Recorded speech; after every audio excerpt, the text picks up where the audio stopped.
काबिल सद एहतराम उलमाए किराम,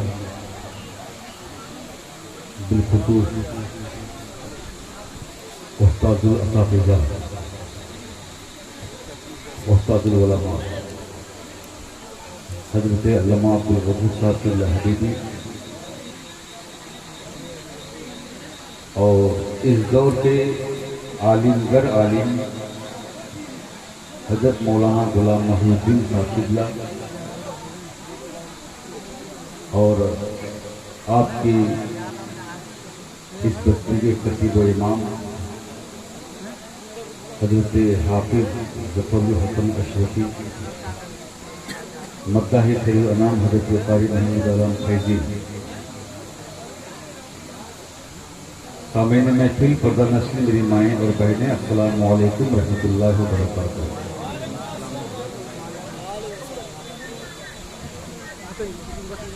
नहमदुहु व नसल्ली व नसल्लिमु अला हबीबिहिल करीम। अल्हम्दुलिल्लाह अल्हम्दुलिल्लाहि रब्बिल आलमीन वस्सलातु वस्सलामु अला सय्यिदिल अंबिया'i वल मुरसलीन व अला आलिहि व सहाबिहि अजमईन। अम्मा बअद फ़अऊज़ु बिल्लाहि मिनश शैतानिर रजीम। बिस्मिल्लाहिर रहमानिर रहीम। इक़रा बिस्मि रब्बिकल लज़ी ख़लक़। आमनतु बिल्लाहि सदक़ल्लाहुल अज़ीम व सदक़ रसूलुहुन नबियुल अमीनुल करीम व नहनु अला ज़ालिका लमिनश शाहिदीन व शाकिरीन वल्हम्दुलिल्लाहि रब्बिल आलमीन। एक मर्तबा जी लगाकर पूरा मजमा जिनको जो दुरूद याद हो बुलंद आवाज़ से पढ़ें। अल्लाहुम्मा सल्लि अला सय्यिदिना मौलाना मुहम्मद व सल्लिम सल्लु अलैहि व सल्लम अलैका या रसूलल्लाह सल्लल्लाहु तआला अलैहि वसल्लम। हज़रात, आप अपने माथे की आंखों से देख रहे हैं स्टेज पर उलमाए अहले सुन्नत की एक मुक़द्दस जमाअत हाजिर है और इतने उलमा को सुनने के लिए एक रात नहीं बल्कि कई रातों की ज़रूरत है। वक्त की बड़ी कमी है, इसका मुझे भी एहसास है। हम आपके इलाके के हैं, जब चाहेंगे आज सुन लेते हैं। आज खुसूसी किताब औलाद अली हज़रत अल्लामा मुफ्ती सैयद मुकीमुर रहमान साहब क़िबला की समाप्त करनी है। फिर उनके बाद नवासाए मुजाहिद मिल्लत, नूर चश्मे मुजाहिद मिल्लत, हुजूर हबीब मिल्लत की समाअत भी करनी है, उनकी ज़ियारत भी करनी है। हज़रात, मदरसा हबीबिया कुल्लियतुल बनात का सालाना जलसा वो उर्से मुर्शिद मिल्लत बनाम ताजदारे मदीना कॉन्फ्रेंस, वही ताजदारे मदीना जो जमीन पर रहकर उंगली उठावे तो आसमान का सूरज वो वापस आ जाए। वही ताजदारे मदीना जिनके उंगली के इशारे से चांद दो टुकड़ा हो जाए। वही ताजदारे मदीना जिनकी नबूवत की गवाही कंकरियां देते, उन्हीं के नाम का जलसा है। जब कंकर नबी के नाम पर बोल सकती है तो ये ईमानदार कितने बोलेंगे। मुझसे पेशतर आपने मुफ्ती शमसुद्दीन साहब क़िबला रज़वी की अच्छी तकरीर समाप्त किया। उनकी ये शिकायत रही कि मुस्लिम कौम तालीम से बहुत दूर है, और आज मैंने कुरान पाक की जिस आयत मुक़द्दस की तिलावत किया, उलमाए किराम की एक जिम्मेदार जमात स्टेज पर है।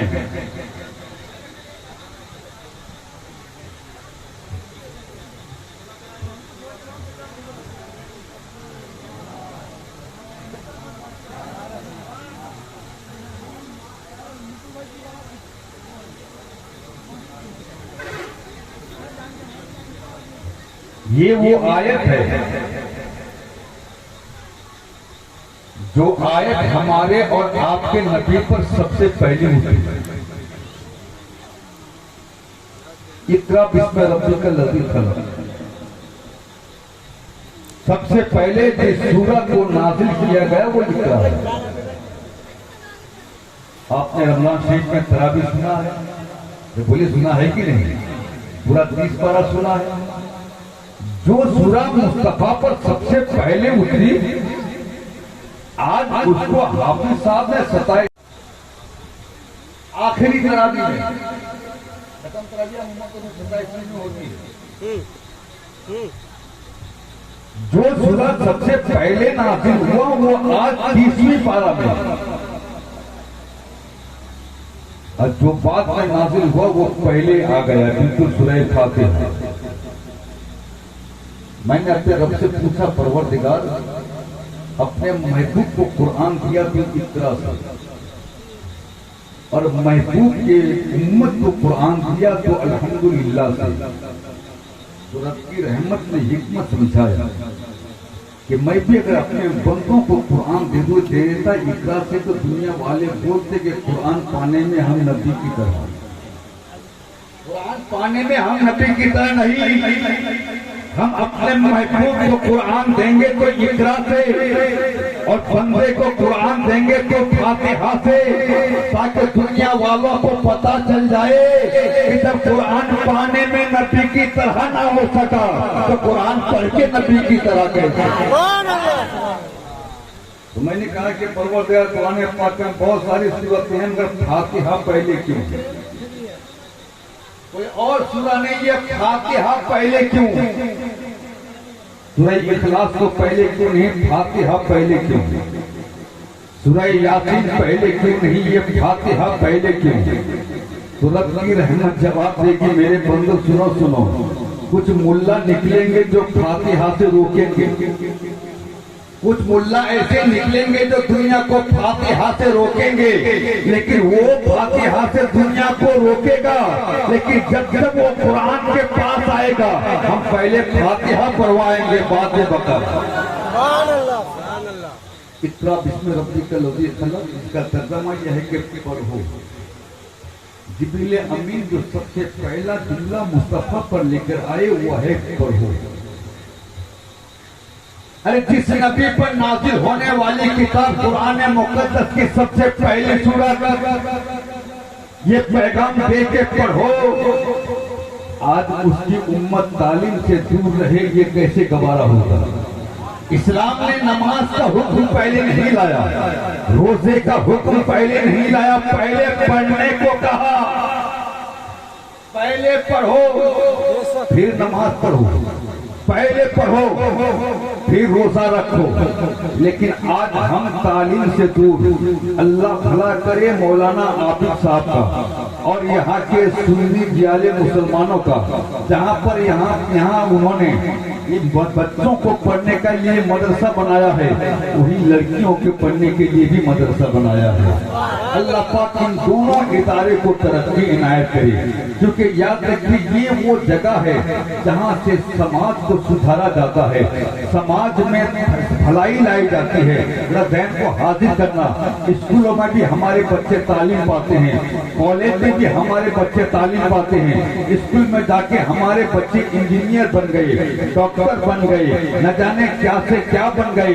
लेकिन आओ जरा मैं आपको करीब से दिखाना चाहता हूँ, मेरे भाई जरा ध्यान को हाजिर करो, मेरे तरफ तवज्जो दो। हजारों डॉक्टरों को हमने देखा है शराब पी करके मरीजों को देखते हैं, शराब पी करके ऑपरेशन करते हैं, हजारों मास्टरों को हमने शराब पीते हुए देखा है, हजारों इंजीनियर को हमने शराब पीते हुए देखा।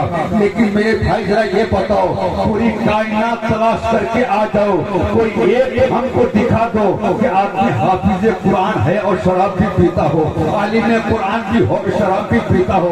इसलिए कि याद रखना, दुनिया के जितना भी इल्म है सब इल्म अपनी जगह पर, मगर इल्म दीन वो इल्म है जो समाज को जन्नत बना देता है, समाज को सुधार देता है, ये इल्म दीन है। इल्म दीन जब देखें तो सही, जब हमारे घर में बच्चे पैदा होते हैं ना, जो बच्चा देखने में अच्छा होता है, चालाक होता है, स्मार्ट होता है, माँ बाप फैसला लेते हैं कि इसको डॉक्टर बनाएंगे, इसको कॉलेज में पढ़ाएंगे, इसको इंग्लिश मीडियम में पढ़ाएंगे। और जो बच्चा शरीर को किसी के कंट्रोल में नहीं आता वो हम लोगों को मिलता है। जिसको माँ बाप संभाल नहीं पाता उसको मदरसा भेजा जाता है। बच्चे दोनों आपके तवज्जो चाहूंगा, तवज्जो है ना। स्कूल की तरफ जाने वाला बच्चा भी आपका, उसके रगों में आप ही का खून है। मदरसा की तरफ आने वाला बच्चा वो भी आपका, उसकी रगों में आप ही का खून है। मगर स्कूल जाने से पहले स्कूल जाकर के आप मालूम करते हैं कि यहाँ का यूनिफॉर्म क्या है, यहाँ का लिबास कैसा है। आप जरा सोचे कि जब बच्चे को इंग्लिश मीडियम में दाखिला किए तो मास्टर ने बता दिया कि इतना रुपया माहाना देना पड़ेगा।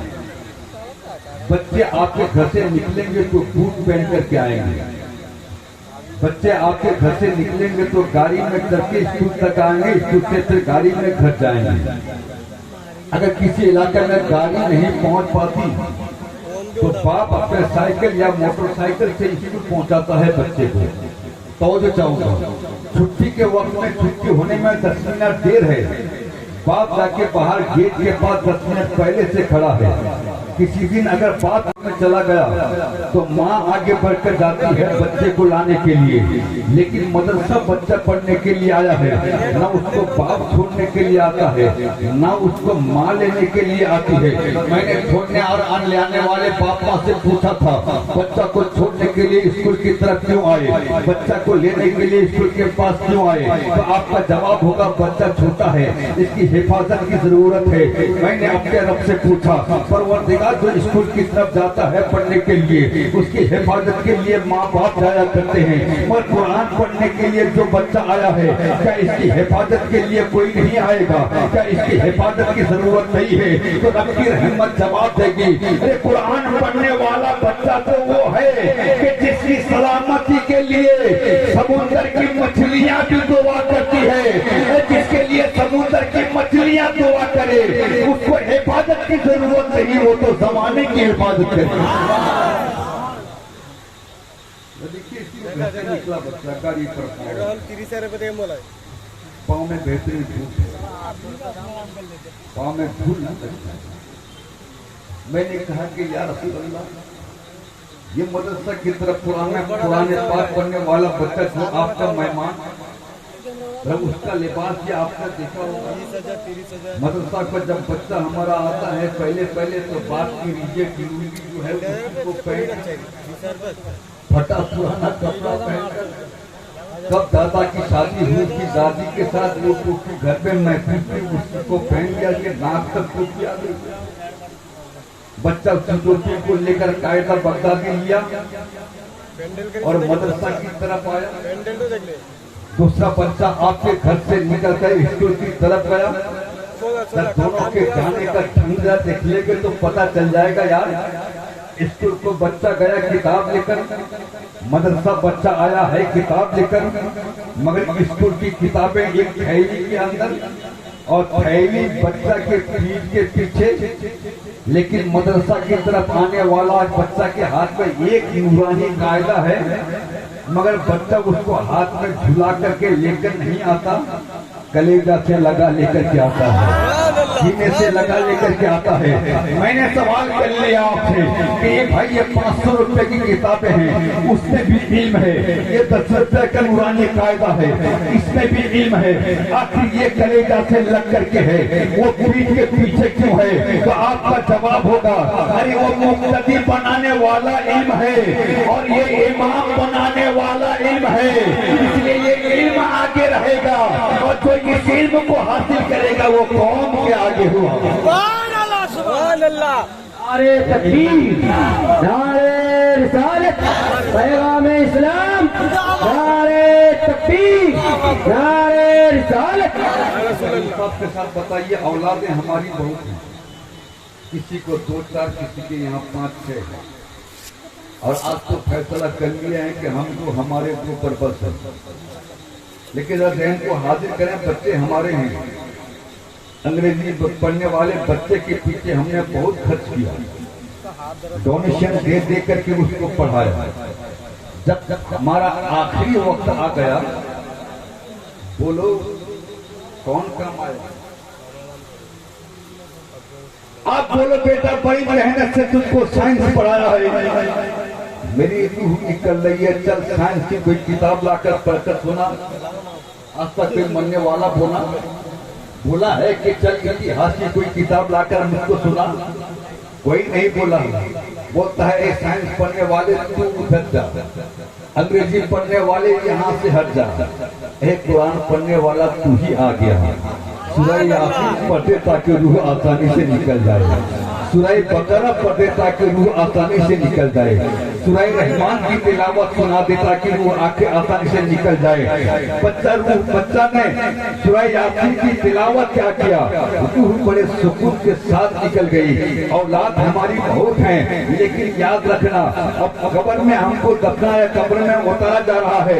अंग्रेजी पढ़ने वाले के पास वो मकसद नहीं है जिसको पढ़ करके मेरा बच्चा मुझको कब्र में उतारेगा। अब बेटा कुरान पढ़ने वाला बच्चा ने कहा, अंग्रेजी पढ़ने वाला डॉक्टर यहाँ से हट जा, यहाँ पर तेरा काम नहीं, यहाँ से मेरा काम शुरू होगा। अब बाप को लेकर के कह रहा है बिस्मिल्लाहि व बिल्लाहि फी सबिलिल्लाहि व अला मिल्लति रसूलिल्लाहि, कह के आपको कब्र में रख दिया। बाहर आ गया बड़ा बेटा जिसको आपने डॉक्टर बनाया था, इंजीनियर बनाया था, हाथ में मिट्टी लेकर के खड़ा है। डाले तो क्या कह करके डाले, मिट्टी दे तो क्या करके दे, कहेगा नूरानी कायदा पढ़ने वाला भाई पर बाबा ने बड़ी मेहरबानी की है, डॉक्टर ही पढ़ाया है, चल उधर हाथ, अगर यहाँ का मंत्र शिक्षा है तो मेरे पास आ जा। पहली मिट्टी दे के हाथ रखना तुम, उसी में से वो भी हाथ आई देखो, इसी में से वो भी हाथ उठे जो सारा दिन उखड़ा। अब बताइए साथ के साथ बोलो, हमारी रूह निकल गई। बेटा 2 दिन के बाद भूल जाएगा, 4 दिन के बाद भूल जाएगा। बोलो गुरबख्शी में पुराने पाक कौन पड़ेगा? बोलो ना, इसाले सवाब कौन करेगा? कौन आपके इसाले सवाब के लिए दुआ के लिए हाथ उठाएगा? इसीलिए मेरे भाई याद रखना, अपने बच्चे को डॉक्टर बनाओ, जरूर बनाओ, मगर उससे पहले आलिम दीन बना लो, उससे पहले हाफिज कुरान बना लो, क्योंकि ये एक वो ऐसा इल्म है जिससे हमारा समाज सुधर सकता है। साइंस हमने बहुत पढ़ लिया है, कोई साइंस का स्टूडेंट है तो हमको बताए साइंस में कहाँ लिखा है कि माँ बाप की खिदमत करने पर जन्नत मिलेगी? लिखा है? वो लिखा है? नहीं लिखा। ज्योग्राफिया में, हिस्ट्री में, मैथ में, किसी में नहीं। मगर जब कुरान पाक उठाकर देखोगे तो मेरे अपने इल्म के मुताबिक कमोबेश 15 जगह ऐसी है जहाँ अल्लाह ने अपनी इबादत के साथ माँ बाप के साथ अच्छा सुलूक। इसलिए याद रखना, अगर बुढ़ापा में माँ बाप की खिदमत पाना चाहते हो तो अपने बच्चे को डॉक्टर जरूर बनाओ, मगर पहले आलिम दीन बना लो। आखिर एक वाकया याद आ रहा है, इजाजत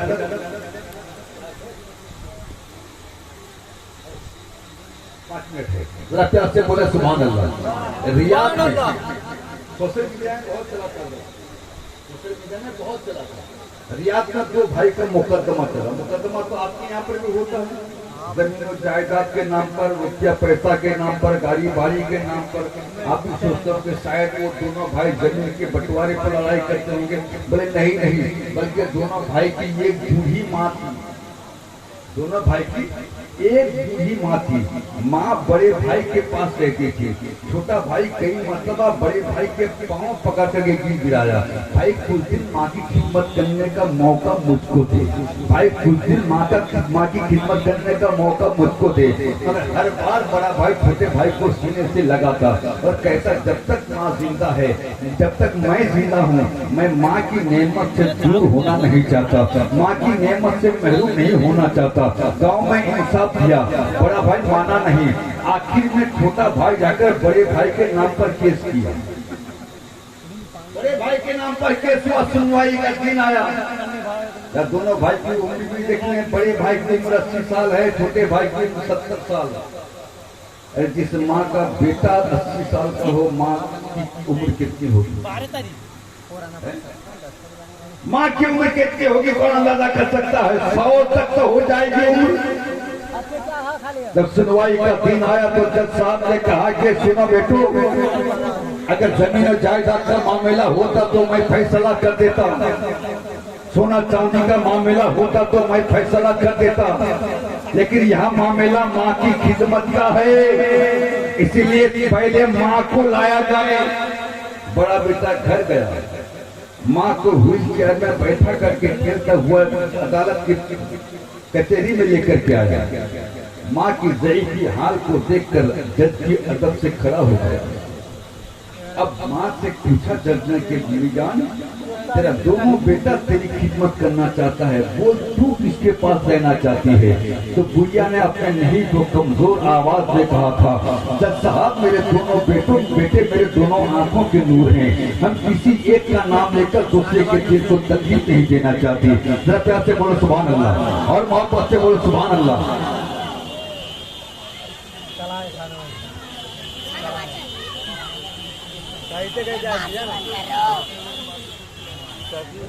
सैयद मुकीमुर रहमान साहब आ रहे हैं। अल्लाहू अकबर।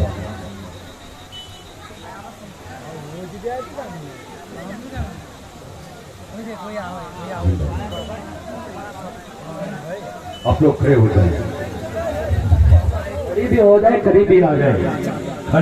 तकबीर, नारे रिसालत, मसल के आला हजरत, मसल के आला हजरत, हाथों के मसल के आला हजरत, बस्ती बस्ती करिया करिया, ताजु करिया करिया करिया, ताजु करिया से आदम जिंदाबाद, जनाबे हो से आदम जिंदाबाद, नारे तकबीर, नारे रिसालत, या रसूल अल्लाह।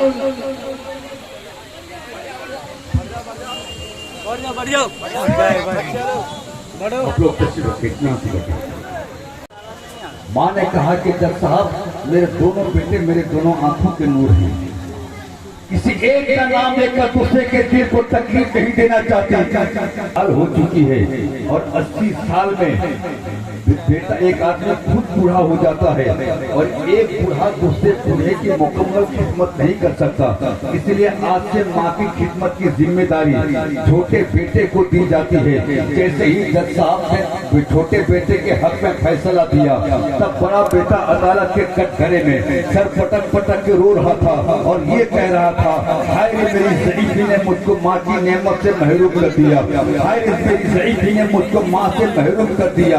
बड़ा भाई रोने लगा, छोटा भाई आगे बढ़ के जाकर बड़े भाई से कहा, मेरे भाई मत रो, माँ मेरे घर में रहेगी, जब तक तेरा जी चाहेगा आकर के माँ की खिदमत करते चले जाना।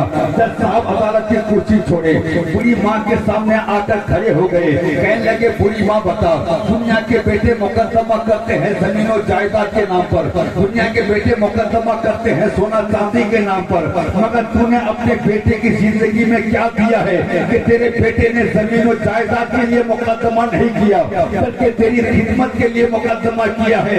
तब बुरी माँ ने अपने नहीं को कमजोर आवाज में कहा था, जज साहब हमने अपने बच्चों की जिंदगी में खुदा के कुरान के सेवा कुछ और नहीं दिया है, आज जो मेरा बेटा मेरी खिदमत कर रहा है ये तालीम कुरान की बरकत है। इसलिए मेरे भाई मैं आपको पैगाम देकर जाना चाहता हूँ, अगर पूरा काम है अपने बच्चों से खिदमत पाने की उम्मीद रखते हो तो अपने बच्चों को डॉक्टर पहले बाद में बनाना, पहले हाफिज कुरान बना लो, क्योंकि ये इल्म वो है जो समाज को सुधार देता है, समाज को जन्नत बना देता है। इंशाअल्लाह फिर कभी अस्सलाम वालेकुम।